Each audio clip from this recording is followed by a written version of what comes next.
বারুইপুর এনকাউন্টারের ঘটনায় উচ্চ পর্যায়ের তদন্তের দাবি তুললেন বর্ষিয়ান আইনজীবী তথা সিপিআইএম নেতা বিকাশ রঞ্জন ভট্টাচার্য।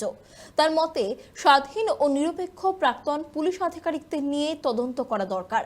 একই সঙ্গে বিস্ফোরক দাবি তুলে বিকাশ রঞ্জন জানান, ওই ব্যক্তি বেঁচে থাকলে অনেক তথ্য সামনে আসত। একজন অভিযুক্ত এখনো সে অপরাধী হিসেবে সাব্যস্ত হয়নি, তাকে তদন্তের কাজে লাগানো যেতে পারত। তাকে তদন্তের কাজে না লাগিয়ে তাকে এইভাবে হত্যা করা হলো, এটা তো বর্বরতা। দিনের বেলায় কেন হবে না, মধ্যরাত্রে কেন?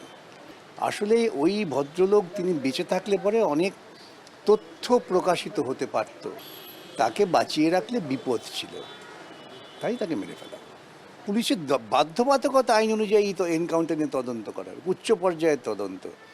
ওরা সিআইডি তদন্ত চালু করেছেন, ম্যাজিস্ট্রিয়াল এনকোয়ারি হওয়া দরকার। জানি না কী করছেন। আমার তো মনে হয় যে পরবর্তী সময় ভাবা যাবে এটা কেন একেবারে স্বাধীন নিরপেক্ষ অভিজ্ঞ পুলিশ অফিসার যারা রিটায়ার করেছেন তাদের দিয়ে তদন্ত করানো দরকার, বিচারালয়ের প্রত্যক্ষ নেতৃত্বাধীনে।